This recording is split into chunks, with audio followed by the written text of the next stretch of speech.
اب ہم آتے ہیں سیدنا ابراہیم علیہ السلام کے قصے کی طرف، لیکن اس سے پہلے یہ وضاحت کر دیں کہ سیدنا ابراہیم علیہ السلام کے واقعے کے ساتھ چند دوسرے انبیاء علیہم السلام کے واقعات بھی وابستہ ہیں، مثلا سیدنا لوط علیہ السلام کا واقعہ، اس لیے کہ یہ سیدنا ابراہیم علیہ السلام کے بھتیجے بھی ہیں اور ان کے پیروکار بھی۔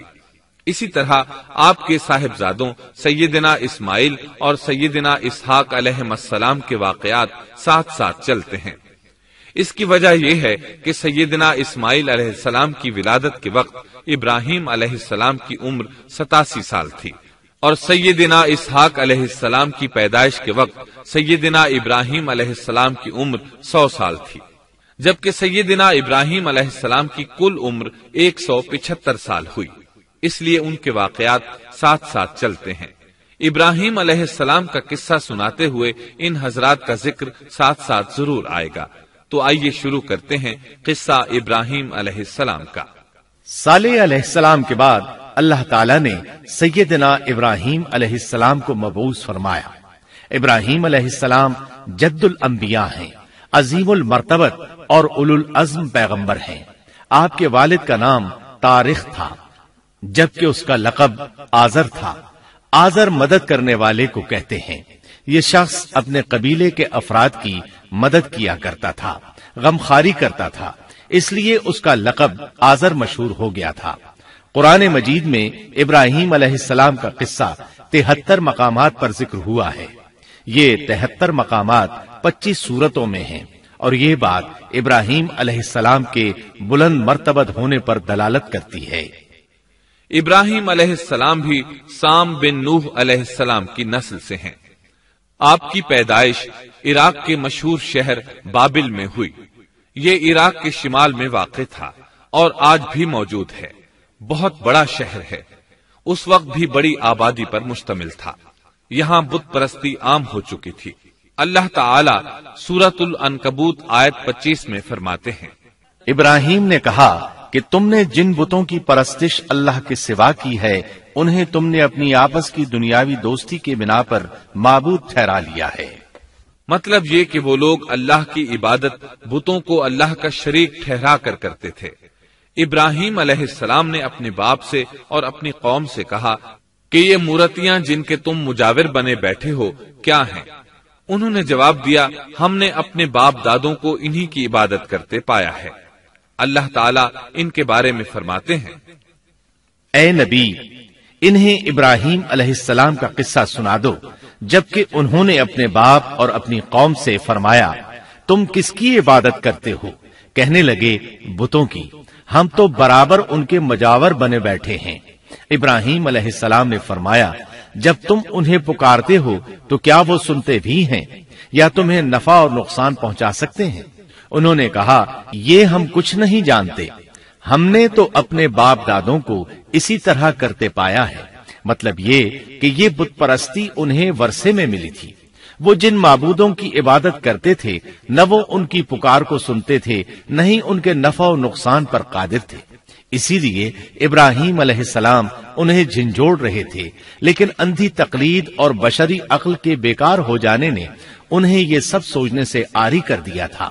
اللہ تعالیٰ نے ابراہیم علیہ السلام کی خصوصی رہنمائی فرمائی تھی، جیسا کہ سورۃ الانبیاء آیت 51 میں ہے، اور ہم نے ابراہیم کو پہلے سے ہدایت عطا فرما دی تھی اور ہم اسے جانتے تھے۔ ابراہیم علیہ السلام نے کبھی ایک لمحے کے لیے بھی بتوں کی پوجا نہیں کی تھی۔ آپ نے اپنی قوم کو بتوں کی پوجا کرتے دیکھا تو انہیں ملامت کی، ایک اللہ کی طرف دعوت دی، اور اس دعوت کی ابتدا انہوں نے اپنے باپ سے کی۔ اللہ تعالیٰ سورہ مریم میں فرماتے ہیں، اے نبی، کتاب میں ابراہیم کا ذکر کر، بے شک وہ سچا نبی تھا۔ جب اس نے اپنے باپ سے کہا، اے میرے باپ، بے شک مجھے وہ علم عطا ہوا ہے جو تمہیں حاصل نہیں، اس لیے میری اطاعت کریں، میں آپ کو سیدھا راستہ دکھاؤں گا۔ اے میرے باپ، شیطان کی عبادت نہ کریں، بے شک شیطان اللہ کا نافرمان ہے۔ ان بتوں کی عبادت گویا شیطان کی عبادت ہے، اس لیے آپ نے ان معبودوں کو شیطان سے تعبیر کیا۔ فرمایا، اے میرے باپ، بے شک مجھے خوف ہے کہ تم پر اللہ کا عذاب آئے۔ پھر تم شیطان کے ساتھی ہو جاؤ۔ باپ نے ان کی بات سن کر کہا، اے ابراہیم، کیا تو میرے معبودوں سے پھرا ہوا ہے؟ البتہ اگر تو باز نہ آیا تو میں تجھے سنسار کر دوں گا، اور تو مجھ سے ایک مدت تک دور ہو جا، یعنی مجھ سے اتنا دور ہو جا کہ کبھی مجھے نظر نہ آئے۔ ابراہیم علیہ السلام نے اپنے باپ پر نرمی اور مہربانی کرتے ہوئے ان سے کہا، آپ پر سلامتی ہو، میں اپنے رب سے آپ کے لیے بخشش طلب کرتا رہوں گا۔ لیکن جب بعد میں ان پر واضح ہو گیا کہ وہ تو اللہ کا دشمن ہے تو ابراہیم علیہ السلام اس سے بے تعلق ہو گئے۔ سورہ توبہ آیت 114 میں اللہ فرماتے ہیں، اور ابراہیم کا اپنے والد کے لیے بخشش طلب کرنا ایک وعدے کی وجہ سے تھا جو وہ اس سے کر چکے تھے، لیکن جب انہیں معلوم ہو گیا کہ وہ اللہ کا دشمن ہے تو اس سے بیزار ہو گئے۔ بے شک ابراہیم بڑے نرم اور تحمل والے تھے۔ کسی ایماندار کے لیے جائز نہیں کہ وہ کسی کافر کے لیے دعائے مغفرت کرے، بلکہ مومن پر حرام ہے کہ وہ کسی کافر یا عیسائی وغیرہ کے لیے مغفرت طلب کرے یا اس سے یہ کہے کہ اللہ تجھ پر رحم کرے۔ ابراہیم علیہ السلام کے والد نے انہیں دھمکی دی تھی کہ اگر تم اس دعوت سے باز نہ آئے تو میں تمہیں سنسار کر دوں گا۔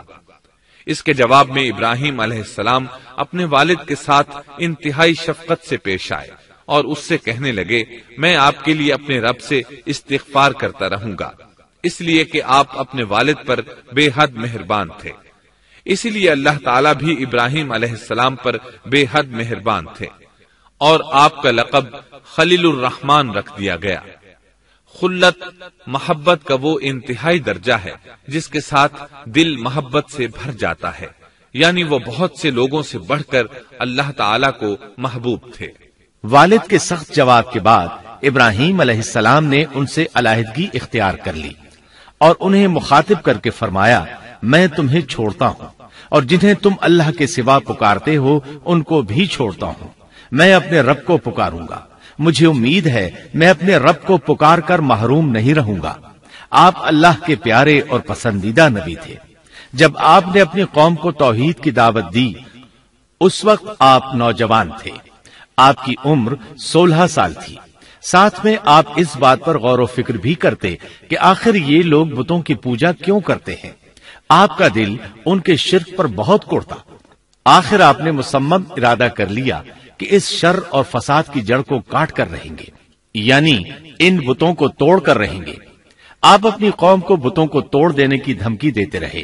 اس دھمکی کا ذکر اللہ تعالیٰ نے سورۃ الانبیاء آیت 57 میں کیا ہے، اور اللہ کی قسم میں تمہارے بتوں کا علاج کروں گا جب تم پیٹھ پھیر کر جا چکے ہوگے۔ یہ بات ابراہیم علیہ السلام نے پوشیدہ نہیں اعلانیہ کہی تھی۔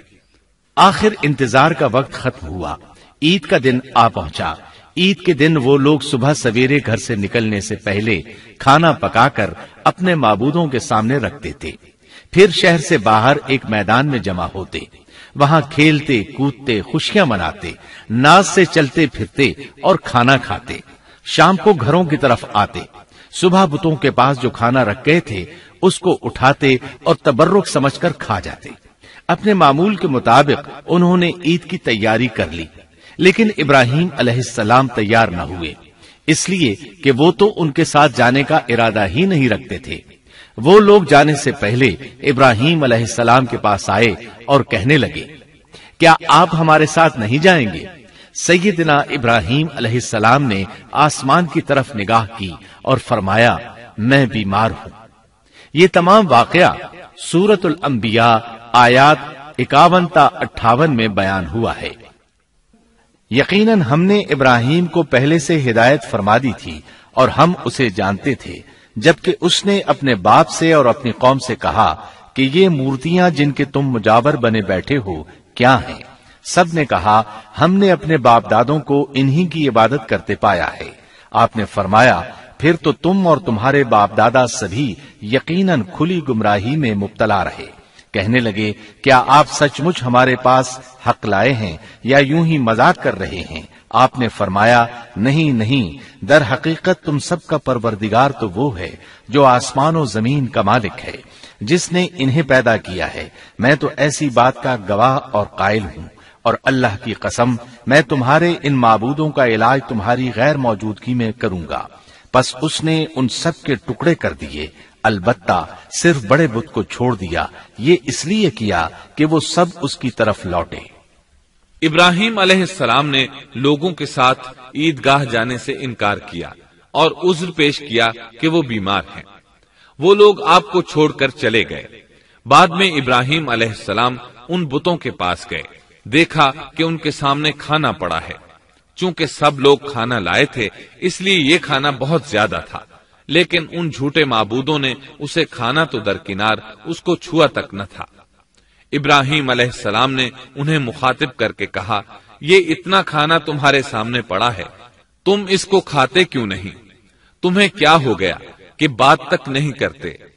پھر پوری قوت سے دائیں ہاتھ سے کلہاڑا مار کر ان کے ٹکڑے ٹکڑے کر دیے، لیکن بڑے بت کو چھوڑ دیا تاکہ سب اسی کی طرف رجوع کریں۔ تمام چھوٹے بتوں کو توڑ کر کلہاڑا اس بڑے بت کے کندھے پر رکھ دیا۔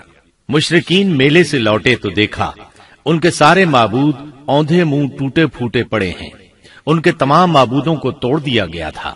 وہ حیران رہ گئے کہ یہ کیسے ہو گیا، کس نے کیا؟ کہنے لگے، یہ کام کس ظالم کا ہے، اس نے ہمارے معبودوں کی توہین کی ہے۔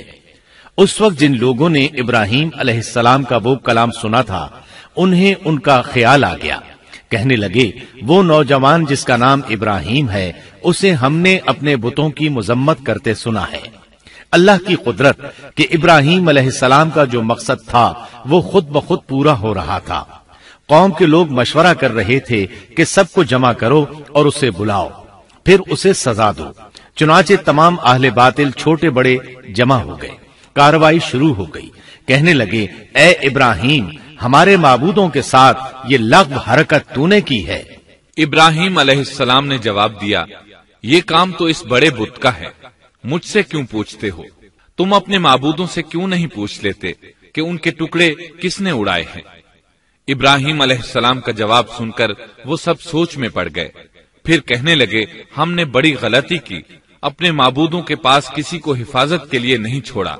اس قدر واضح بات محسوس کر کے بھی وہ ظالم ایمان نہ لائے، بلکہ شیطان نے ان کے دلوں میں وسوسہ ڈالا اور انہوں نے غور و فکر کر کے کہا، اے ابراہیم، کیا تمہیں علم نہیں، یہ تو بے زبان ہیں، یہ بول نہیں سکتے۔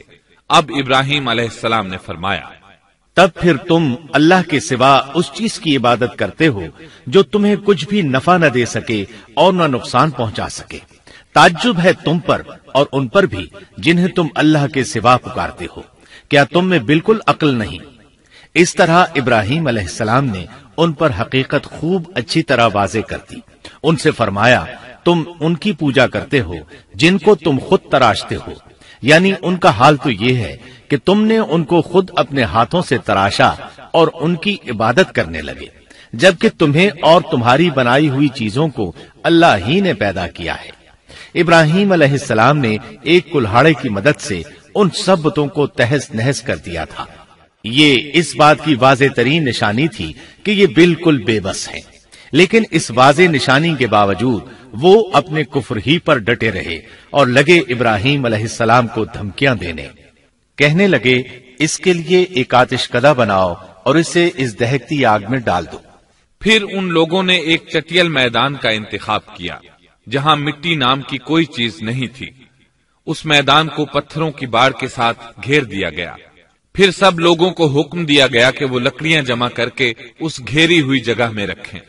چنانچہ سب لوگ لکڑیاں جمع کر کے وہاں لانے لگے، یہاں تک کہ عورتوں اور بچوں نے بھی اس کام میں بڑھ چڑھ کر حصہ لیا۔ میدان میں اتنی لکڑیاں جمع ہو گئیں کہ زمین نظر نہیں آتی تھی۔ یہ لکڑیاں زمین پر ایک اونچی دیوار محسوس ہوتی تھیں۔ پھر ان لکڑیوں کو آگ لگائی گئی۔ جب آگ کے شعلے آسمان سے باتیں کرنے لگے تو انہوں نے ابراہیم علیہ السلام کو آگ میں ڈالنے کے لیے ایک جھولا تیار کیا۔ اس میں سیدنا ابراہیم علیہ السلام کو رکھا گیا۔ اس وقت آپ نے یہ دعا پڑھی، حسبنا اللہ ونعم الوکیل، ہمیں اللہ کافی ہے اور وہی بہترین کارساز ہے۔ یہ کلمہ ہر محتاج اور مصیبت زدہ کو پڑھنا چاہیے۔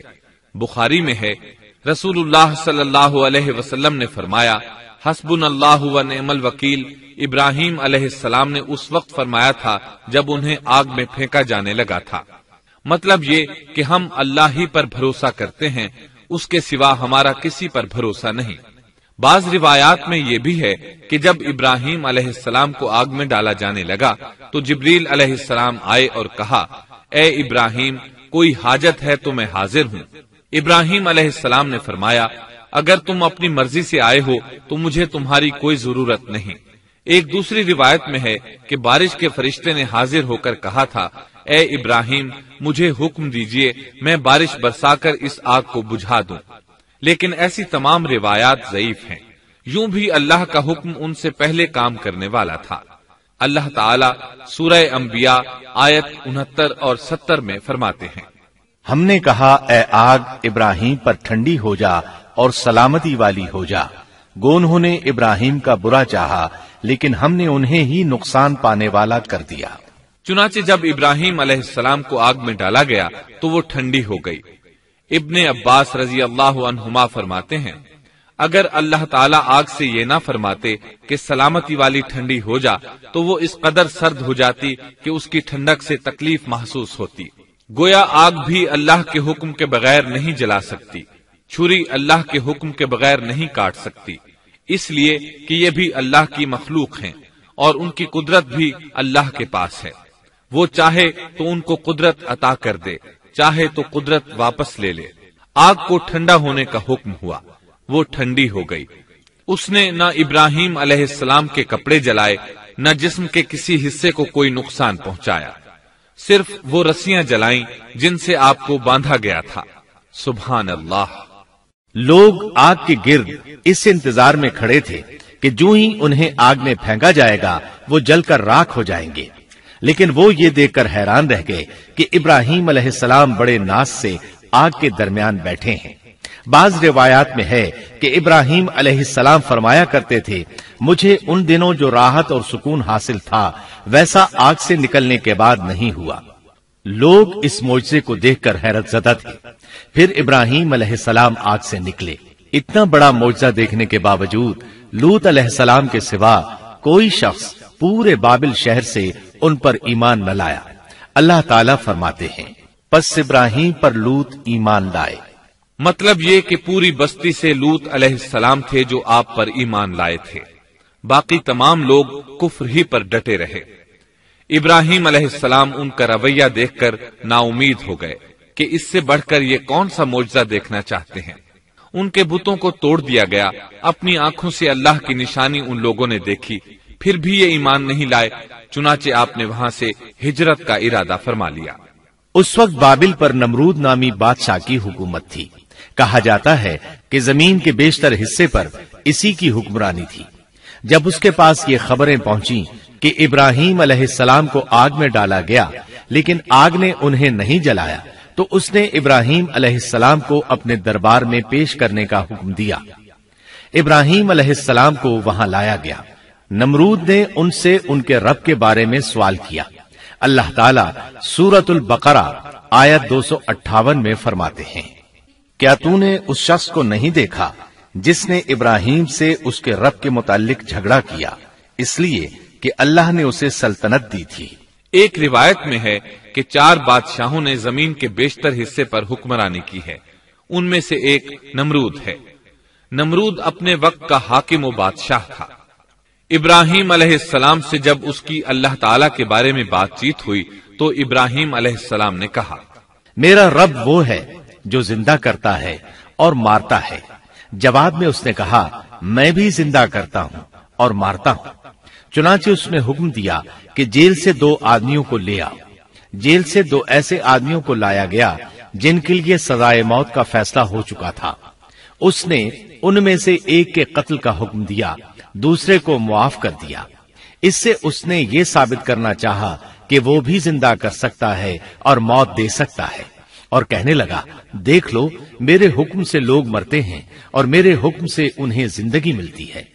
اس کی بات سن کر ابراہیم علیہ السلام نے غور کیا کہ اگر وہ اس سے موت و حیات کے باریک فلسفے پر بحث کریں گے تو نمرود کا مقصد پورا ہو جائے گا اور میرا مقصد پورا نہیں ہو پائے گا۔ اس لیے بحث و مباحثے کی بجائے کوئی مضبوط دلیل پیش کر دی جائے تاکہ حق و باطل کے درمیان فرق واضح ہو جائے۔ چنانچہ آپ نے فرمایا، بے شک اللہ سورج کو مشرق سے لاتا ہے، تو اس کو مغرب سے لے آ۔ کافر بادشاہ یہ سن کر مبہوت رہ گیا، اس کا سر جھک گیا۔ اللہ تعالیٰ فرماتے ہیں تب وہ کافر حیران رہ گیا اور اللہ نا انصافوں کو سیدھی راہ نہیں دکھاتا۔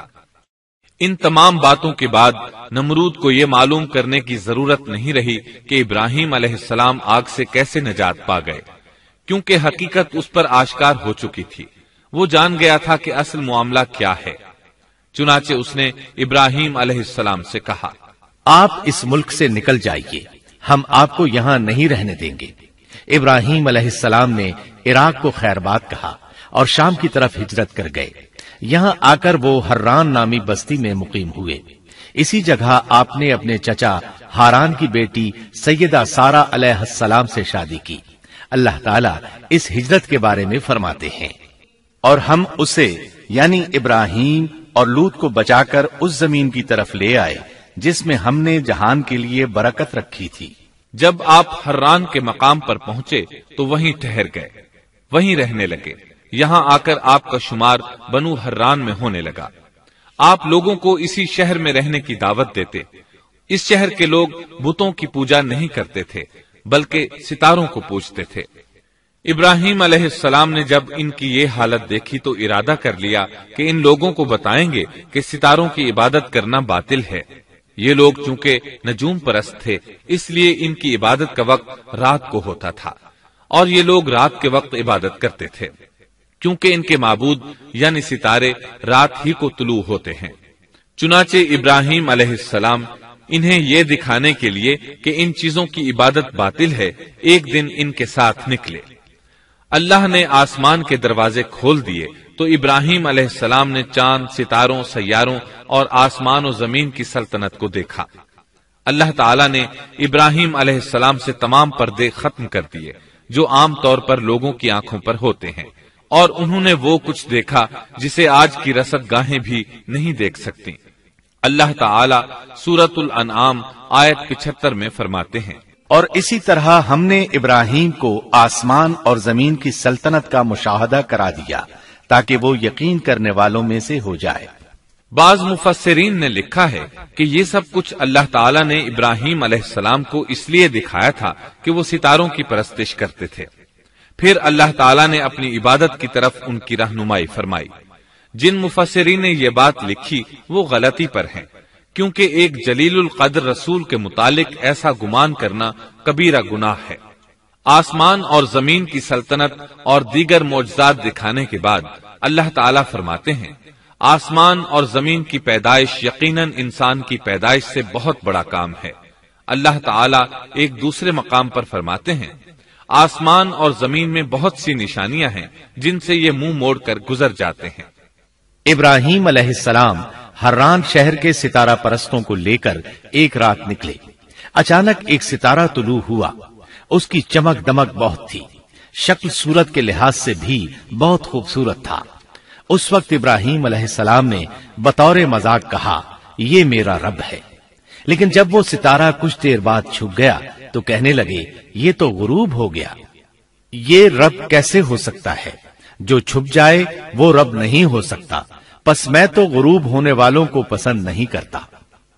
اگلے روز وہ پھر ان لوگوں کو ساتھ لے کر نکلے تو چاند کو دیکھا۔ یہ شکل صورت میں ستاروں سے کہیں زیادہ خوبصورت تھا، روشن تھا، لیکن یہ بھی غروب ہو گیا۔ تو ابراہیم کہنے لگے، اگر مجھے میرے رب نے ہدایت نہ کی تو میں گمراہ لوگوں میں شامل ہو جاؤں گا۔ اے اللہ، تو کہاں ہے؟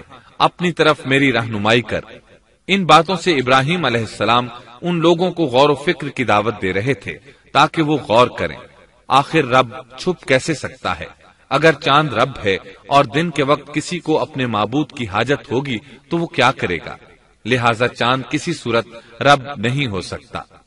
پھر جب دن چڑھا اور سورج طلوع ہوا تو کہنے لگے، یہ میرا رب ہے، یہ تو سب سے بڑا ہے۔ پھر لوگوں کو مخاطب کر کے کہنے لگے، تم رات کو چھوٹے چھوٹے ستاروں کی پوجا کرتے ہو، کیوں نہ تم اتنے بڑے ایک ہی رب کی پوجا کر لو۔ لیکن جب وہ بھی غروب ہو گیا تو کہنے لگے یقیناً میں تمہارے شرک سے بیزار ہوں. یہ معبود کیسے ہو سکتے ہیں؟ ان میں تو تبدیلی آتی رہتی ہے، کبھی طلوع ہوتے ہیں کبھی غروب ہوتے ہیں. یہ اس بات کی دلیل ہے کہ یہ مخلوق ہیں اور ان کا خالق کوئی اور ہے جس کے حکم کے یہ تابع ہیں. جب یہ خود مخلوق ہیں اور کسی اور کے تابع ہیں تو کسی کو نفع نقصان پہنچانے پر کس طرح قادر ہو سکتے ہیں؟ پھر اپنی قوم کو مخاطب کر کے کہنے لگے میں اپنا رخ اس کی طرف کرتا ہوں جس نے آسمانوں کو یکسو ہو کر پیدا کیا اور میں شرک کرنے والوں میں سے نہیں ہوں. اب بھی وہ اپنی بات پر اڑے رہے. تب آپ نے فرمایا تم مجھ سے اللہ کے بارے میں جھگڑ رہے ہو، مجھے تو اللہ راہ دکھا چکا ہے اور اس نے مجھے دلیل عطا فرمائی ہے. میں یقیناً جانتا ہوں کہ تمہارے تمام معبود بے بس اور بے طاقت ہیں. جاؤ تم سے اور تمہارے ان معبودوں سے جو ہو سکے کر لو. میرے رب کی مرضی کے بغیر کچھ بھی نہیں ہو سکتا. میرے رب نے ہر چیز کے علم کو اپنے گھیرے میں لے رکھا ہے. کیا پھر بھی تم نصیحت حاصل نہیں کرو گے؟ اور میں تمہارے معبودوں سے خوف کیوں کھاؤں؟ تم اللہ سے نہیں ڈرتے؟ ان کو اللہ کا شریک ٹھہرا رہے ہو. اللہ نے اس کی کوئی دلیل نازل نہیں کی. اگر تم میں صحیح علم ہے تو تم ہی بتلا دو کہ ہم دونوں جماعتوں میں سے امن کا زیادہ حقدار کون ہے. امن انہی کے لیے ہے جو ایمان لانے کے بعد دین کو شرک سے خلط ملط نہیں کرتے. حقیقت میں ہدایت یافتہ وہی لوگ ہیں. یہی ہمارے وہ دلائل تھے جو ہم نے ابراہیم علیہ السلام کو ان کی قوم کے مقابلے میں عطا کیے تھے، اور ہم جسے چاہیں مرتبے میں بڑھا دیں. بے شک تیرا رب بڑی حکمت والا ہے. ان لوگوں نے پھر بھی کفر ہی کیا، کوئی بھی ایمان نہ لایا. چنانچہ ابراہیم علیہ السلام نے ایک بار پھر ہجرت کی اور مصر جا پہنچے. مصر کے بادشاہ کو خبر ملی کہ ایک شخص ہجرت کر کے آیا ہے اور اس کے ساتھ ایک عورت ہے. وہ بہت زیادہ حسین و جمیل ہے. چنانچہ اس ظالم نے اپنے کارندوں کو بھیجا کہ اس عورت کو میرے پاس لے آؤ، ساتھ ہی اس سے پوچھنا کہ تمہارے ساتھ جو آدمی ہے وہ کون ہے. اگر وہ اس کا خاوند ہو تو اسے قتل کر دینا. ادھر بادشاہ نے اپنے کارندوں کو حکم دیا. ادھر اللہ نے ابراہیم علیہ السلام کی طرف وحی بھیج دی. انہوں نے سارا علیہ السلام سے کہا اگر وہ تجھ سے میرے بارے میں پوچھیں تو بتا دینا تم میری بہن ہو. پھر سارا سے بولے اے سارا، روئے زمین پر میرے اور تیرے سوا کوئی مومن نہیں، یعنی یہ کافروں کی سرزمین ہے، یہاں کوئی مومن نہیں، اس لحاظ سے تم میری دینی بہن ہو. پھر بادشاہ نے ابراہیم علیہ السلام کو پیش کرنے کا حکم دیا. اس نے آپ سے پوچھا یہ عورت کون ہے؟ آپ نے فرمایا یہ میری بہن ہے. اس طرح ابراہیم علیہ السلام کی زندگی میں 3 موقع ایسے آئے کہ انہوں نے اللہ کے دین کی حمایت اور مدافعت کے لیے توریہ کیا. توریہ کا مطلب یہ ہے کہ واقعہ کچھ اور ہو لیکن کوئی شخص کسی خاص مصلحت کی وجہ سے اسے 2 معانی والے الفاظ کے ساتھ اس انداز میں بیان کرے کہ سننے والا اس واقعہ کو نہ سمجھ سکے بلکہ اس کا ذہن خلاف واقعہ چیز کی طرف منتقل ہو جائے. شریعت نے بعض مخصوص حالات میں اس کی اجازت دی ہے. وہ 3 مواقع جہاں ابراہیم علیہ السلام نے توریہ فرمایا ان کی وضاحت کچھ اس طرح ہے. ایک یہ کہ آپ نے میلے پر نہ جانے کی غرض سے ان لوگوں سے کہا تھا کہ میں بیمار ہوں. دوسرے موقع پر یہ فرمایا تھا یہ کام اس بڑے سردار بت کا ہے. تیسرے سارا علیہ السلام کو دینی بہن قرار دیا. اس ظالم بادشاہ نے سارا علیہ السلام کو اپنی تحویل میں لے لیا. جب سارا علیہ السلام کو معلوم ہوا کہ وہ ایک بدکار شخص ہے تو انہوں نے اللہ تعالیٰ سے دعا کی اے اللہ تجھے معلوم ہے میں تجھ پر اور تیرے نبی پر ایمان لائی ہوں اور اپنے جسم کو اپنے خاوند کے سوا ہر ایک سے محفوظ رکھا ہے، لہٰذا آپ اس کافر کو مجھ پر مسلط نہ کیجیے گا. چنانچہ اس کافر بادشاہ نے جب سیدہ سارا کو پکڑنے کے لیے اپنا ہاتھ بڑھایا تو اس کا ہاتھ شل ہو گیا اور اپنی جگہ پر جم گیا. وہ لگا چیخ پکار کرنے. اس میں اتنی طاقت نہ رہی کہ اپنے ہاتھ کو حرکت دے سکے. اس کی آواز سن کر اس کے محافظ بھاگے ہوئے آئے. انہوں نے اس کے ہاتھ کو چھڑانا چاہا لیکن چھڑا نہ سکے. اس کی یہ حالت دیکھ کر سیدہ سارا خوف زدہ ہو گئیں۔ انہوں نے سوچا اگر یہ مر گیا تو لوگ کہیں گے اسے میں نے قتل کیا ہے۔ چنانچہ انہوں نے اللہ سے دعا کی کہ اسے چھوڑ دیا جائے۔ اللہ تعالیٰ نے آپ کی دعا قبول کر لی، اس کا ہاتھ ٹھیک ہو گیا، لیکن وہ ظالم پھر بھی نہ ڈرا۔ اس نے ایک بار پھر آپ کی طرف ہاتھ بڑھایا، اس کا ہاتھ پھر شل ہو گیا۔ سیدہ سارا نے پھر دعا کی، وہ دوبارہ ٹھیک ہو گیا، وہ پھر بھی باز نہ آیا۔ تیسری بار پھر اس نے ان کی طرف ہاتھ بڑھایا، اس بار بھی اس کا ہاتھ شل ہو گیا۔ اب وہ سیدہ سارا علیہ السلام سے کہنے لگا، اب کی بار اگر تو مجھے اس مصیبت سے نجات دلائے گی تو میں تجھے چھوڑ دوں گا اور کبھی تیرے آڑے نہیں آؤں گا۔ چنانچہ سیدہ سارا علیہ السلام نے اللہ تعالی سے دعا کی، وہ ٹھیک ہو گیا۔ تب اس نے اپنے کارندوں کو آواز دی اور ان سے بولا، تم میرے پاس کسی انسان کو نہیں بلکہ سرکش جن کو لائے ہو۔ پھر اس نے انہیں رہا کر دیا، عزت و اکرام سے رخصت کیا اور ان کی خدمت کے لیے اپنی بیٹی ہاجرہ کو ساتھ کر دیا۔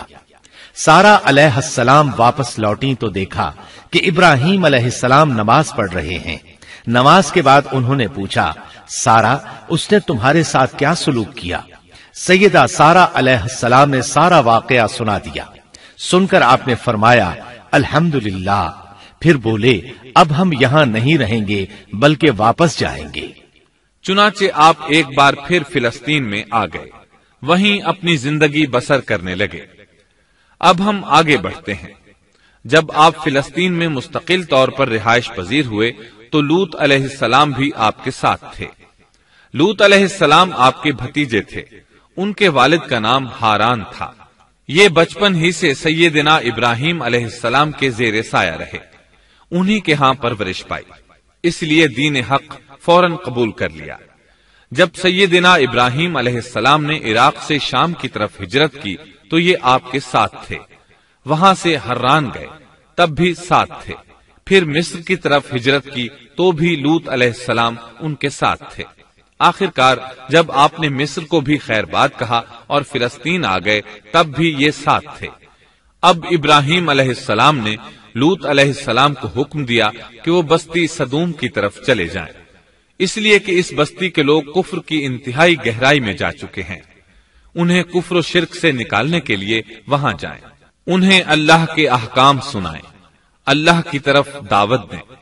چنانچہ لوط علیہ السلام تو اس طرف روانہ ہو گئے اور ادھر فلسطین میں صرف 3 مسلمان رہ گئے، ابراہیم علیہ السلام، ان کی زوجہ محترمہ سیدہ سارا اور سیدہ ہاجرہ علیہم السلام، وہیں رہائش پذیر رہے اور لوگوں کو مسلسل اللہ کی طرف دعوت دیتے رہے۔ یہاں یہ بے شمار مال و دولت کے بھی مالک بن گئے۔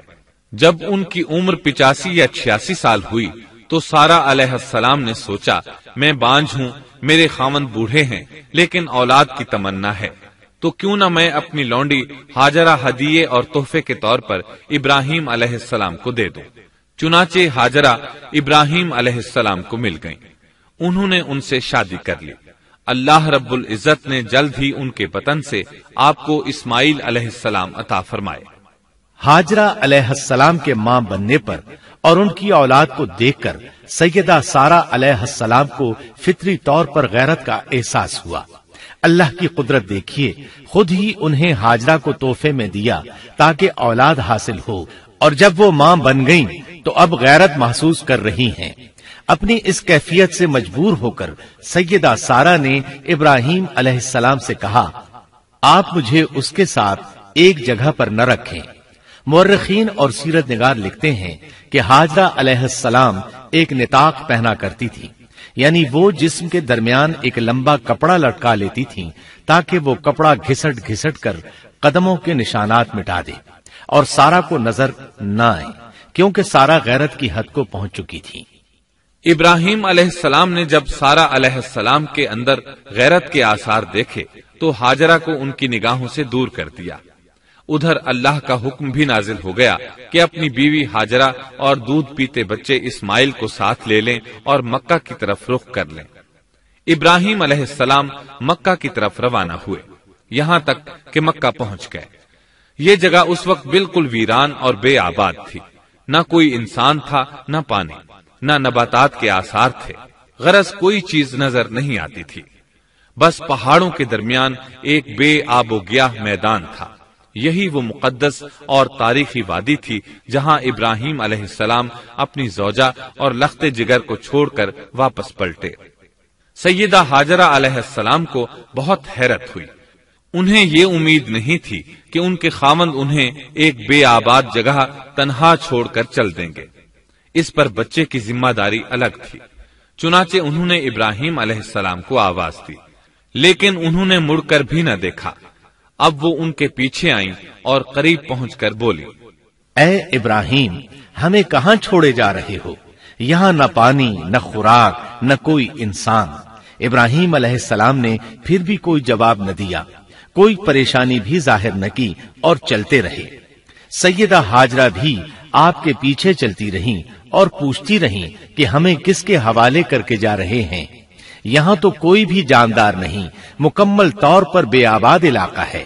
لیکن انہوں نے اب بھی کوئی توجہ نہ دی۔ آخر سیدہ ہاجرہ نے کہا، کیا آپ کو اللہ نے اس کام کا حکم دیا ہے؟ اب آپ نے جواب میں فرمایا، ہاں۔ تب سیدہ ہاجرہ بولی، اگر یہ بات ہے تو اللہ تعالیٰ ہرگز ہمیں ضائع نہیں ہونے دے گا۔ جب انسان اللہ کے احکام کو بجا لائے تو اس کے دل سے فقر و فاقے کا خوف نکل جاتا ہے اور اللہ اسے طرح طرح کے انعامات سے نوازتا ہے۔ انسان جب تک اللہ کے احکام کو بجا لاتا رہے گا تب تک اللہ کی نصرت اور اس کی تائید شامل حال رہے گی۔ چنانچہ جوں ہی ہاجرہ علیہ السلام کو پتا چلا کہ انہیں تنہا چھوڑ جانا اللہ کے حکم کی بنا پر ہے تو فوراً یقین بھرے لہجے میں بولی، تب اللہ ہمیں ضائع نہیں کرے گا۔ یہ کہہ کر وہ اپنے شیر خوار بچے کی طرف پلٹ گئیں۔ خوراک اور پانی چند دن میں ختم ہو گئے۔ پانی کا ایک قطرہ پاس نہ رہا۔ اب پانی کی تلاش شروع کی، لیکن اپنے لیے تو درکنار، ماں کو بیٹے کے لیے بھی پانی نہ ملا نہ خوراک۔ اب بچہ لگا بھوک سے بلکنے۔ خوراک نہ ملنے کی وجہ سے ماں کا دودھ بھی خشک ہو گیا تھا۔ عورت کتنی بھی باحوصلہ ہو اپنے بچے کو بھوک سے بلکتے نہیں دیکھ سکتی۔ اب انہوں نے بچے کو وہیں چھوڑا اور تیزی سے قریبی پہاڑی صفا کی طرف لپکی۔ اوپر چڑھ کر ادھر ادھر نظر دوڑائی کہ شاید کسی طرف پانی یا خوراک نظر آ جائے یا کسی انسان کی جھلک نظر آ جائے۔ جب کچھ نظر نہ آیا تو نشیب کی طرف چلی، ساتھ میں بچے کی طرف بھی دیکھتی جاتی تھی۔ نشیب میں پہنچی تو بچہ نظروں سے اوجھل ہو گیا۔ اس پر اور بے چین ہوئی اور بلندی کی طرف دوڑی۔ اس طرح مروہ پہاڑی پر چڑھ گئی۔ وہاں بھی چاروں طرف نگاہ دوڑائی لیکن کچھ نظر نہ آیا۔ خیال آیا کہ پھر کوشش کرنی چاہیے۔ اس خیال سے مروہ پہاڑی سے اتری اور صفا کی طرف چل دی۔ درمیان میں نشیب کی وجہ سے بچہ نظر نہ آیا تو دوڑنے لگی۔ اس طرح پھر صفا پر چڑھ گئیں۔ اللہ اکبر! ایک تو عورت ذات کمزور، پھر بھوک پیاس سے نڈھال، اس پر کس قدر سعی اور کوشش میں مصروف، وہ بھی اپنے بچے کے لیے۔ بہرحال بار بار کوشش کے خیال سے انہوں نے صفا اور مروہ پہاڑیوں کے درمیان 7 چکر لگائے۔ یہی وجہ ہے مسلمان عازمین حج صفا و مروہ کے درمیان سعی کرتے ہیں تاکہ اس واقعے کی یاد تازہ ہو جائے۔ جب وہ آخری مرتبہ مروہ پر پہنچی تو انہوں نے ایک آواز سنی۔ یہ آواز اسماعیل علیہ السلام کے قریب سے آئی تھی۔ انہوں نے پوری توجہ سے آواز کو سننے کی کوشش کی اور جلدی سے اسماعیل کے قریب پہنچی۔ کیا دیکھتی ہیں، اسماعیل کے قدموں کے نیچے سے پانی پھوٹ رہا ہے، کیونکہ جبریل علیہ السلام کو اللہ نے اس صابرہ خاتون کی مدد کے لیے بھیجا تھا۔ انہوں نے زمزم والی جگہ پر اپنا پر مارا تو اسماعیل کے قدموں کے پاس سے ایک عظیم چشمہ رحمت نمودار ہوا۔ مستقبل کے پیغمبر کے قدموں کے نیچے سے اللہ نے جبریل فرشتے کے ذریعے زمین پھاڑ کر پانی نکال دیا۔ یہی آب زمزم کا آغاز تھا۔ ہاجرہ علیہ السلام پانی کو آنکھیں پھاڑ پھاڑ کر حیرت سے دیکھ رہی تھی۔ ان کی خوشی کی انتہا نہ رہی جب انہوں نے دیکھا پانی پھوٹ پھوٹ کر چاروں طرف بہ رہا ہے۔ زمین ہموار تھی، اس لیے انہوں نے زمین کو کھودنا شروع کر دیا تاکہ پانی ادھر ادھر نہ بہ جائے۔ پھر انہوں نے اس گڑھے کے چاروں طرف پتھر رکھ دیے اور زبان سے بولی، زم زم، اس کا مطلب ہے رک جا۔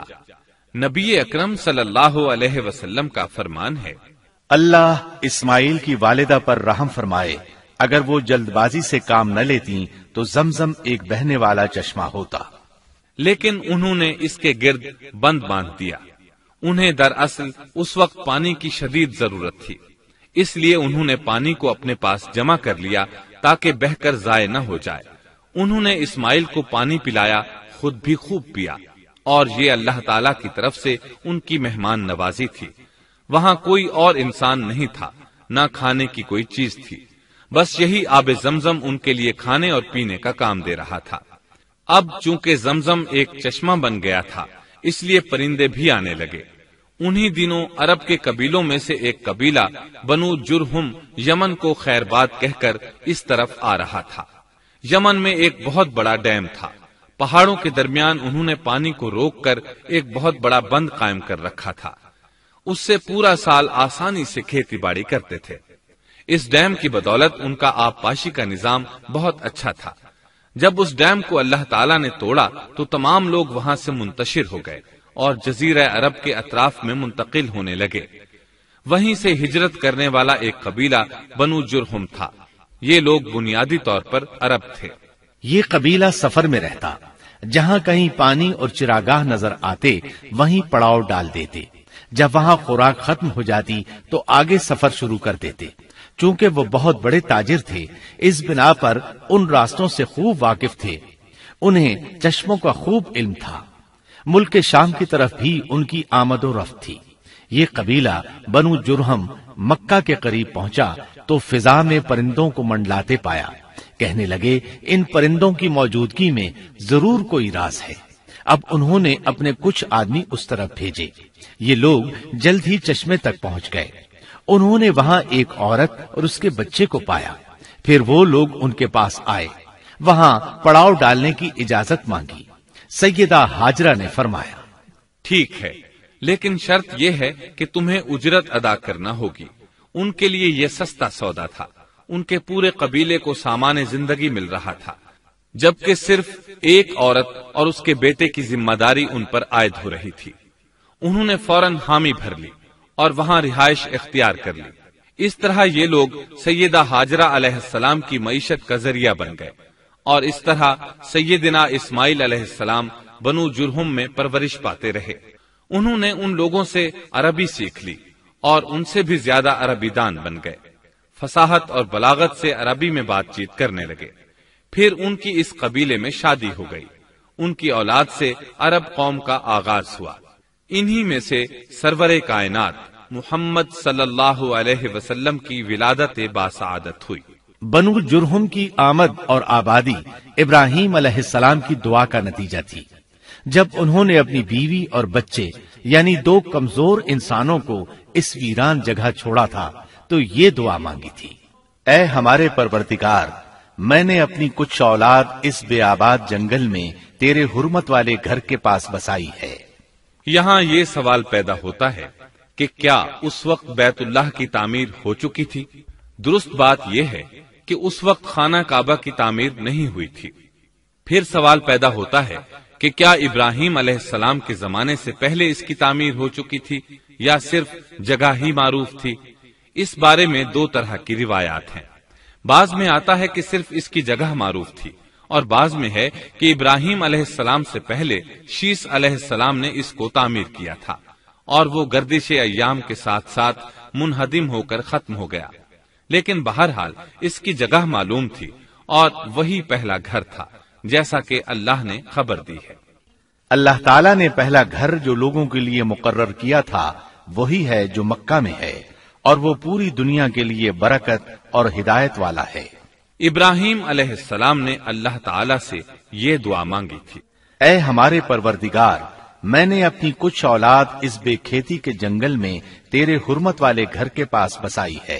اے ہمارے پروردگار، یہ اس لیے کہ وہ نماز قائم کریں، پس تو کچھ لوگوں کے دلوں کو ان کی طرف مائل کر دے اور انہیں پھلوں کی روزیاں عطا فرما تاکہ یہ شکر گزاری کریں۔ دن گزرتے رہے اور اسماعیل علیہ السلام بنو جرہم کے ماحول میں عمر کی منزلیں طے کرتے رہے اور وہ ہوش سنبھالنے کے قریب ہو گئے۔ ابراہیم علیہ السلام ہر سال ایک دو بار اپنے گھرانے کی دیکھ بھال کے لیے چکر لگاتے تھے۔ جب اسماعیل علیہ السلام نے ہوش سنبھالا تو ایک بار پھر ایک عظیم آزمائش کا وقت آ گیا۔ ہوا یوں کہ ایک مرتبہ ابراہیم علیہ السلام مکہ تشریف لائے، ایک جگہ آرام کے لیے بیٹھے کہ نیند کی وادی میں پہنچ گئے۔ نیند میں انہوں نے خواب دیکھا کہ اپنے لخت جگر کو اپنے ہاتھ سے ذبح کر رہے ہیں، ساتھ ہی آنکھ کھل گئی۔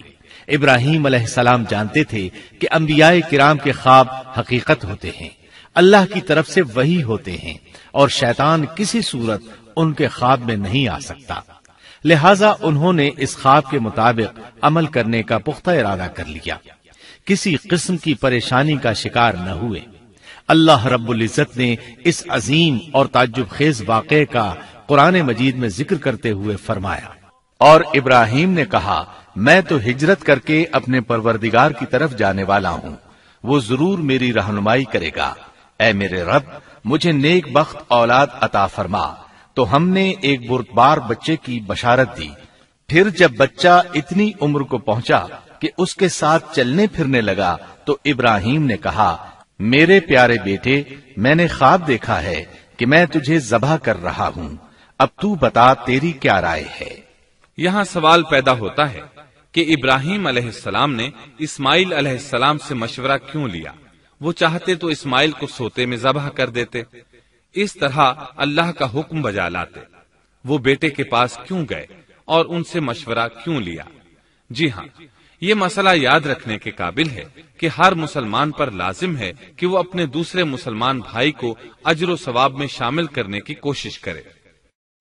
ابراہیم علیہ السلام نے بیٹے کو ثواب میں شامل کرنے کے لیے انہیں اللہ کے حکم سے آگاہ کیا۔ یہ نہ چاہا کہ میں اکیلا ہی اجر لیتا رہوں، بلکہ دوسرے کی خیر خواہی کو پیش نظر رکھا۔ والدین کے لیے آپ کے اس انداز میں نصیحت موجود ہے، یہ کہ اولاد کو ثواب کے مواقع فراہم کریں، ان کی صحیح تربیت کریں۔ اگر صدقہ کرنے کا موقع ملے تو بچوں کے ذریعے صدقہ کرائیں، تاکہ انہیں بھی اللہ کے راستے میں خرچ کرنے کی عادت پڑے۔ جب کسی دینی مجلس میں بیٹھنے کا موقع ملے تو اپنی اولاد کو بھی ساتھ لے کر جائیں۔ بے شمار لوگ خود تو جاتے ہیں، اولاد کو جانے کے لیے کہتے بھی نہیں، خود دین سیکھتے ہیں، اولاد کو دین نہیں سکھاتے۔ ابراہیم علیہ السلام نے اسماعیل علیہ السلام سے رائے لی۔ سبحان اللہ، انہوں نے جواب میں فرمایا اے ابا جان، آپ کو جو حکم ملا ہے کر گزریے۔ یہ نہیں کہا کہ مجھے تو حکم نہیں ہوا، بلکہ فوراً سر تسلیم خم کر دیا، اس لیے کہ وہ جانتے تھے انبیاء کا خواب حقیقت پر مبنی ہوتا ہے، اللہ کی وحی ہوتا ہے، اس لیے بالکل پریشانی ظاہر نہ کی، یہ تک نہ پوچھا مجھے کیوں ذبح کر رہے ہیں، یا میرا کیا جرم ہے، یا آپ کے پاس کون سا صریح حکم آیا ہے۔ انہوں نے ایسی کوئی بات نہ کہی۔ اللہ کی فرما برداری اسی کو کہتے ہیں۔ چنانچہ اپنے باپ سے کہا اے ابا جان، آپ کو جو حکم ہوا ہے اس کو کر گزریے، انشاءاللہ آپ مجھے صبر کرنے والوں میں پائیں گے۔ علماء کرام فرماتے ہیں اس جملے سے ان کا انتہائی ادب اور احترام شامل ہے، اور اس میں زبردست توکل موجود ہے۔ یہ نہیں کہا کہ آپ مجھے صبر کرنے والوں میں سے پائیں گے، بلکہ آپ نے اللہ کی مشیت کو جملے میں شامل کیا اور فرمایا انشاءاللہ آپ مجھے صبر کرنے والوں میں سے پائیں گے۔ لہٰذا مسلمانوں کو دھوکے میں نہیں پڑنا چاہیے۔ یہ نہ کہے میں سفر کروں گا، میں فلاں کام کروں گا، میں فلاں کام کے کرنے کی طاقت رکھتا ہوں، بلکہ یوں کہے اللہ نے چاہا تو میں سفر کروں گا، اللہ نے چاہا تو فلاں کام کروں گا۔ اپنے علم اور طاقت کے دھوکے میں پڑنا سراسر نادانی ہے۔ ہر چیز کا تعلق اللہ سے قائم کرے، جیسا کہ اللہ تعالیٰ فرماتے ہیں، اور ہرگز ہرگز کسی کام پر یوں نہ کہنا کہ میں اسے کل کروں گا، مگر ساتھ ہی انشاءاللہ کہہ لینا۔ اپنی زبان کو اللہ کے ذکر سے سجا کر رکھو اور ہمیشہ اپنے معاملات کو اللہ کی طرف لوٹاؤ۔ بہرحال باپ بیٹا دونوں ہی مصمم ارادے کے ساتھ اللہ کا حکم پورا کرنے کے لیے پیش ہو گئے۔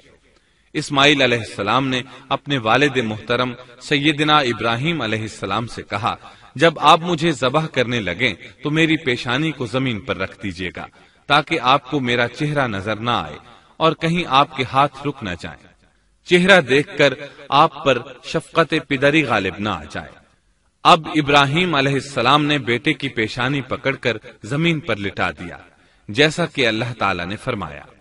جب دونوں مطیع ہو گئے اور ابراہیم نے اسے پیشانی کے بل لٹا دیا، اب انہوں نے چھری پکڑی اور گردن پر چلا دی، لیکن چھری نے گردن نہ کاٹی، بالکل اسی طرح جیسے آگ نے ابراہیم کو نہیں جلایا تھا، اس لیے کہ چھری میں کاٹنے کی طاقت اور آگ میں جلانے کی صلاحیت اللہ کے حکم کے بغیر نہیں آ سکتی۔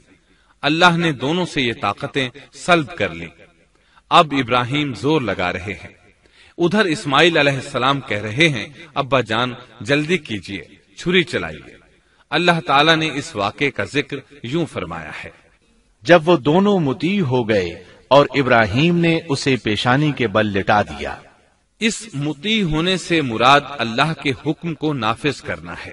اب ظاہر ہے مطیع تو وہ پہلے بھی تھے، لیکن یہاں اسلما یعنی مطیع ہونے سے مراد کامل اسلام ہے، نہایت واضح اور حقیقی اسلام مراد ہے، اس لیے کہ کامل اسلام وہی ہوتا ہے جس میں بغیر کسی تردد اور توقف کے اللہ کے امر اور نہی کی تصدیق کی جائے، یہ تھا حقیقی اسلام۔ ہاں تو چھری چلتی رہی، گلا نہ کٹا، اس لیے کہ امتحان اور آزمائش کی تکمیل ہو چکی تھی۔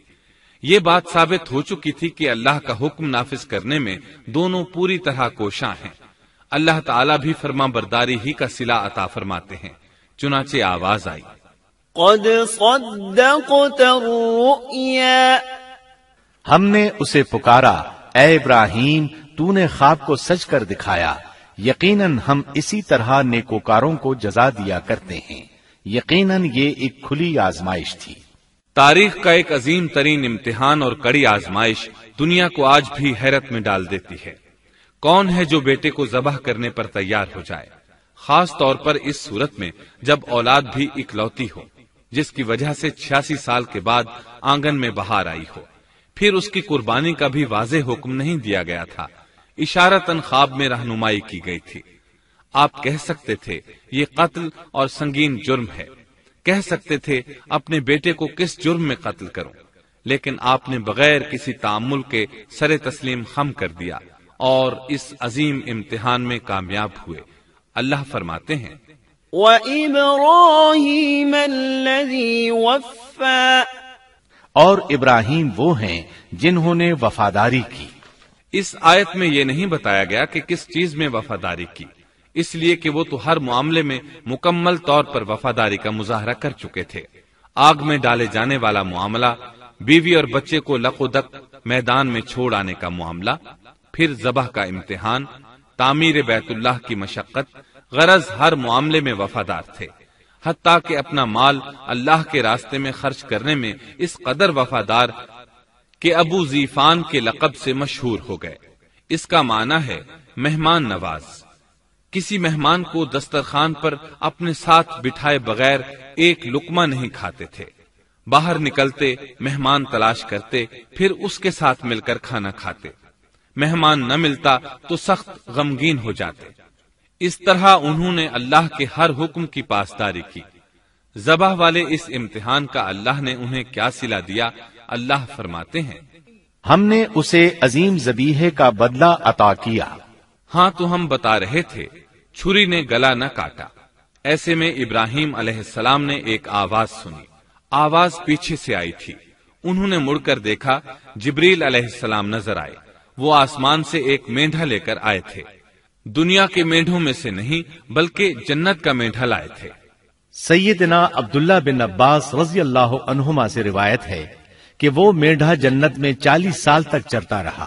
سفید رنگ، کشادہ آنکھوں، خوبصورت سینگوں والا حسین و جمیل مینڈھا تھا۔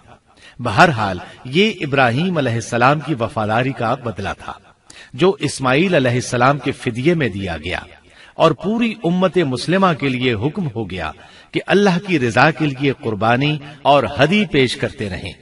کعبے کے پاس حرم الہی میں ہر سال یہ سنت ادا کی جاتی ہے، اور ان کے ساتھ ساتھ پوری زمین کے تمام خطوں پر بسنے والے مسلمان بھی اس عظیم فرمانبرداری کی علامت کے طور پر قربانیاں پیش کرتے ہیں۔ مینڈھے کے ذکر کا مطلب یہ ہے کہ ہم سنت ابراہیمی پر گامزن ہو جائیں، یہ میڈھا ہمیں اللہ کے لیے قربانی کا سبق دیتا ہے۔ ہمیں چاہیے سنت ابراہیمی کی اقتدا کرتے ہوئے ہم اپنی جانوں، اپنی اولاد اور اپنے مالوں کو اللہ کی راہ میں قربان کرنے کے لیے تیار ہو جائیں۔ اللہ تعالیٰ فرماتے ہیں، اور ہم نے اسے عظیم ذبیحہ عطا کیا اور ہم نے اس کا پچھلوں میں ذکر خیر چھوڑا، سلامتی ہو ابراہیم پر۔ اسی طرح ہی ہم نیکوکاروں کو جزا دیتے ہیں، یقیناً وہ ہمارے مخلص بندوں میں سے تھا۔ اور اسی طرح اللہ فرماتے ہیں، اور ہم نے اسے نیکوکار نبی اسحاق کی ولادت کی خوشخبری سنائی۔ یہ خوشخبری فلسطین کی طرف واپس لوٹنے کے بعد سنائی گئی۔ ایک اکلوتے بیٹے کی قربانی کے لیے تیار ہو جانے کے سلے میں اور سارہ علیہ السلام کی عظمت اور تکریم کے مد نظر اللہ تعالی نے اسحاق کی خوشخبری سنا دی۔ یہ آیت ذبح کے واقعے کے بعد اللہ تعالی نے ذکر فرمائی ہے، اس لیے معلوم ہوا پچھلی آیات میں اسحاق کے علاوہ کسی اور بیٹے کا ذکر ہوا ہے، اور وہ اسماعیل علیہ السلام ہی تھے، جبکہ یہودی روایات میں اسحاق علیہ السلام کو ذبیح قرار دیا جاتا ہے۔ یہ بالکل غلط ہے۔ ذبح کے واقعے کے بعد اسحاق علیہ السلام کی بشارت مل رہی ہے، پھر بھلا وہ پیدا ہونے سے پہلے ہی ذبیح کیسے بن گئے؟ اس لیے یہ قطعی بات ہے کہ اسماعیل علیہ السلام ہی ذبیح ہیں۔ اس کے کئی اور بھی دلائل ہیں جن کے ذکر کرنے کا یہاں موقع نہیں۔ بہرحال اس عظیم آزمائش میں بے مثال کامیابی کے بعد ابراہیم علیہ السلام فلسطین آئے اور 120 سال کی عمر میں اسحاق علیہ السلام کی بشارت ملی، جبکہ سارہ علیہ السلام کی عمر 90 سال تھی۔ ان پر بڑھاپا طاری ہو چکا تھا۔ ایسے میں 3 فرشتے آئے۔ وہ تو قوم لوط کی تباہی کے لیے آئے تھے۔ راستے میں اللہ کے حکم سے ابراہیم علیہ السلام اور ان کی اہلیہ سارہ کو خوشخبری سنائی، اور اس غرض کے لیے وہ انسانی شکل میں آئے تھے۔ ابراہیم علیہ السلام تو پہلے ہی بہت مہمان نواز تھے۔ انہیں دیکھ کر بہت خوش ہوئے کہ مہمان آ گئے۔ فرشتوں نے انہیں سلام کیا۔ ابراہیم علیہ السلام نے سلام کا جواب دیا۔ وہ حیرت زدہ تھے کہ یہ لوگ ان کی بستی کے رہنے والے تو ہیں نہیں، لیکن ان پر سفر کے نشانات بھی نہیں ہیں، جیسا کہ دور سے چل کر آنے والوں میں ہوتے ہیں۔ نہ ان کے پاس سواریاں ہیں۔ قرآن مجید میں آتا ہے، فرشتوں نے سلام کیا تو ابراہیم نے بھی سلام کیا اور دل میں خیال کیا یہ اجنبی لوگ ہیں۔ پھر وہ اپنی مہمان نوازی کی عادت کے مطابق انہیں اندر لے آئے، ان کے لیے کھانے کا انتظام کیا۔ اللہ تعالیٰ فرماتے ہیں، ہمارے بھیجے ہوئے فرشتے ابراہیم کے پاس خوشخبری لے کر آئے تو انہوں نے سلام کیا۔ ابراہیم نے سلام کا جواب دیا اور فوراً بھنا ہوا بچڑا لے آئے، اور بچڑا بھی موٹا تھا۔ ان کے سامنے کھانا پیش کیا، لیکن وہ بھلا کب کھانے کی طرف ہاتھ بڑھانے والے تھے۔ یہ دیکھ کر ابراہیم علیہ السلام نے خوف محسوس کیا کہ کہیں یہ دشمن نہ ہو۔ اس وقت فرشتوں نے کہا، ابراہیم نہ ڈر، ہم تو قوم لوط کی طرف بھیجے گئے ہیں۔ جب انہوں نے یہ باتیں کی تو سارہ علیہ السلام پاس کھڑی تھی۔ وہ ہنسنے لگی۔ وہ خوش خبری سے پہلے کیوں ہنس پڑی؟ علماء اس بارے میں کہتے ہیں کہ جب انہوں نے سنا یہ فرشتے لوط علیہ السلام کی بستی کو تباہ کرنے جا رہے ہیں تو ان کے خاتمے کی خبر سن کر وہ ہنستی۔ اس کے بعد فرشتوں نے یہ خوشخبری سنائی، ہم نے اسے اسحاق کی پیدائش کی خوشخبری دی اور اسحاق کے بعد یعقوب پوتے کی بھی خوشخبری دی۔ بہت جلد ہی ہم اسحاق سے تیری ویران گود کو آباد کریں گے، اور تو اپنی زندگی میں اس کے بیٹے یعقوب کو بھی دیکھ لے گی۔ اب 3 بشارتیں جمع ہو گئیں۔ بیٹا پیدا ہوگا، لمبی عمر ملے گی یعنی بیٹا جوان ہوگا، اور پھر وہ اپنے پوتے کو بھی دیکھے گی۔ اس سے بڑھ کر کیا عزت اور تکریم ہو سکتی ہے؟ اس لیے جب نبی کریم صلی اللہ علیہ وسلم سے پوچھا گیا کریم یعنی عزت والا کون ہے، تو آپ نے فرمایا کریم بن کریم بن کریم بن کریم، یعنی یوسف بن یعقوب بن اسحاق بن ابراہیم علیہ السلام۔ مطلب یہ کہ نبی بن نبی بن نبی بن نبی۔ یہ یوسف علیہ السلام کی شان ہے کہ خود بھی کریم، باپ بھی کریم، دادا بھی کریم اور پردادا بھی کریم۔ اس سے بڑھ کر عزت افزائی کیا ہو سکتی ہے؟ بہرحال فرشتوں نے انہیں خوشخبری دی۔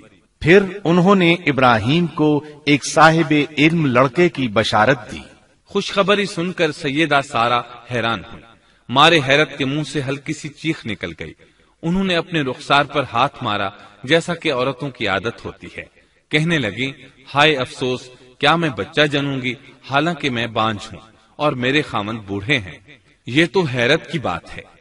ایک دوسری جگہ اللہ تعالیٰ نے یہ الفاظ فرمائے، کہنے لگی، میں بوڑھی اور بانجھ ہوں، بھلا میں بچے کو کیسے جنم دوں گی؟ اس پر فرشتوں نے کہا، تو اللہ کے حکم پر تعجب کرتی ہے، اے اہل بیت، یہ تو اللہ کی تم پر رحمت اور برکت ہے، وہ بہت بزرگ اور قابل تعریف ہے۔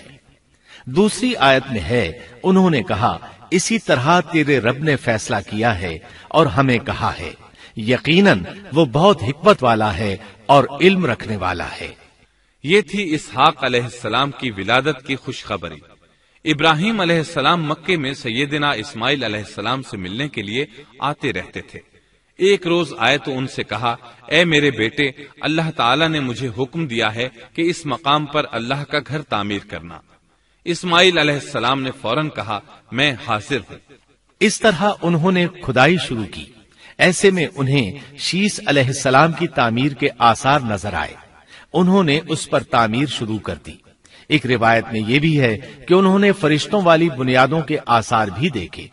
نبی کریم صلی اللہ علیہ وسلم کی جوانی کے دنوں میں جب مکے کے قریش نے کعبے کی تعمیر نئے سرے سے کی تو انہوں نے اس کی بنیادوں کو گہرا کرنا چاہا۔ وہ کھدائی کرتے ان سبز پتھروں تک پہنچ گئے جو پہاڑوں کی چوٹیوں کی طرح نظر آ رہے تھے۔ انہوں نے ان پتھروں کو نکالنا چاہا۔ ایک شخص نے کدال کے ذریعے ایک پتھر کو باہر نکالا تو اس کے نیچے سے اتنا نور نکلنے لگا کہ قریب تھا وہ شخص اندھا ہو جاتا۔ پھر پتھر خود بخود نیچے جا گرا اور اپنی جگہ پر جم گیا۔ اس کے بعد لوگوں نے ان پتھروں کو ہاتھ نہ لگایا اور تعمیر شروع کر دی۔ قرآن مجید میں تعمیر کعبہ اور بیت اللہ کا تذکرہ اس طرح آیا ہے، اور جب ہم نے بیت اللہ کے مکان میں ابراہیم کو جگہ دی اور فرمایا کہ میرے ساتھ شرک نہ کرنا اور میرے گھر کو طواف، قیام اور رکوع و سجود کرنے والوں کے لیے پاک رکھنا، اور فرمایا، بے شک لوگوں کے لیے جو پہلا گھر تعمیر کیا گیا ہے وہ مکہ میں ہے، وہ جہان والوں کے لیے برکت اور ہدایت کا ذریعہ ہے، اس میں واضح نشانیاں ہیں، مثلا مقام ابراہیم، تو جو کوئی حرم میں داخل ہوگا وہ امن میں آ جائے گا۔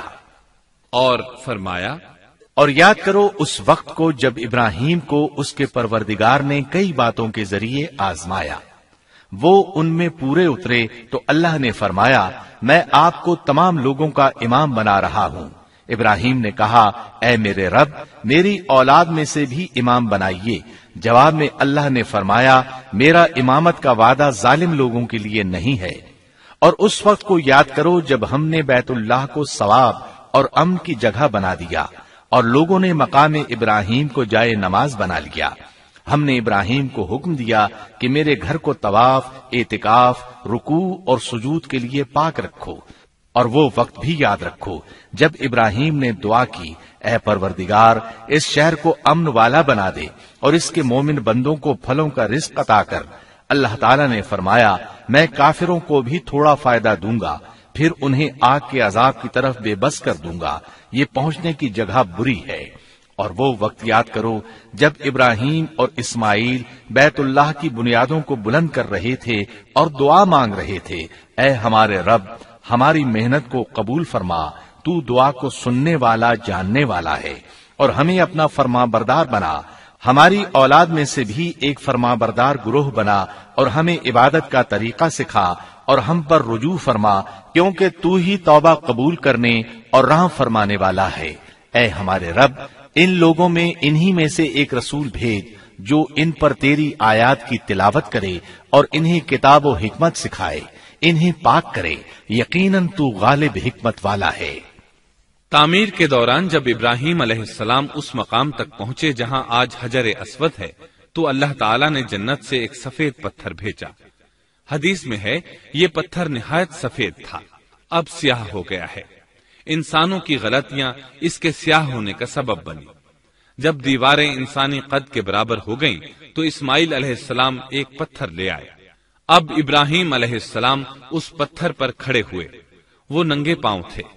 اسی وقت پتھر پگھل گیا، ان کے پاؤں اس کے اندر کسی قدر دھنس گئے، پتھر پر ان کے پیروں کے نشانات آ گئے۔ اسی پتھر کو آج مقام ابراہیم کہا جاتا ہے۔ پہلے یہ پتھر بیت اللہ کی دیواروں کے ساتھ رکھا گیا تھا۔ جب لوگ طواف کے لیے آتے تو سیدنا ابراہیم کے پیروں کے نشانات دیکھنے کے لیے یہاں ہجوم ہو جاتا۔ اس طرح طواف کرنے والوں کو دقت کا سامنا ہوتا۔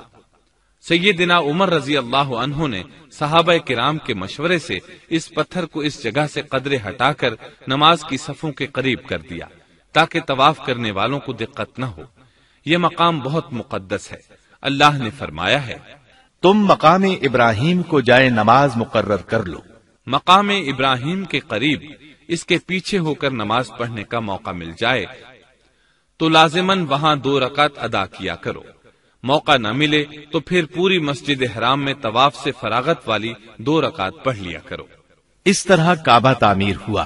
تب نیا حکم آیا، لوگوں میں جو استطاعت رکھے اس پر اللہ کے لیے حج بیت اللہ فرض ہے، اور جو شخص جان بوجھ کر اعراض کرے تو اللہ جہانوں سے بے نیاز ہے اور اسے اس کی کوئی پرواہ نہیں۔ ادھر ابراہیم علیہ السلام کو اللہ تعالی کی طرف سے اشارہ ہوا، لوگوں میں حج کا اعلان کر دیں۔ ابراہیم علیہ السلام کہنے لگے، اللہ میری آواز بھلا کس کس تک پہنچے گی؟ جواب آیا، آپ کے ذمے آواز لگانا ہے، پہنچانا ہمارا کام ہے۔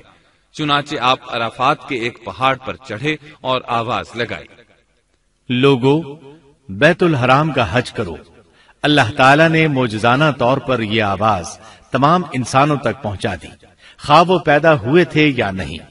دوسرا معجزہ یہ ہوا کہ اللہ نے بیت اللہ اور اس کے حج کی محبت لوگوں کے دلوں میں ڈال دی۔ اللہ نے فرمایا، اور آپ لوگوں میں حج کا اعلان کر دیں، وہ آپ کی طرف پیدل بھی آئیں گے اور دبلے پتلے اونٹوں پر بھی دور دور سے آئیں گے۔ اس طرح لوگ پیدل اور سوار ہو کر کثرت سے حج کے لیے آنے لگے اور یہ ویران علاقہ آباد ہونے لگا۔ یہ تھے حالات اور واقعات ابراہیم علیہ السلام کے۔ آپ نے 175 سال کی عمر میں وفات پائی۔ آپ سے پہلے سیدہ ہاجرہ علیہ السلام نے وفات پائی اور ان کی وفات سے کچھ ہی عرصہ بعد سیدہ سارہ علیہ السلام 127 سال کی عمر میں فوت ہو گئیں۔ ان دونوں کی وفات کے بعد آپ غمگین رہنے لگے۔ آخر اتنی مدت تک ساتھ رہا تھا۔ آپ خلیل الرحمن تھے، آپ پر صحیفے بھی نازل ہوئے، آپ اللہ کے بے حد شکر گزار تھے۔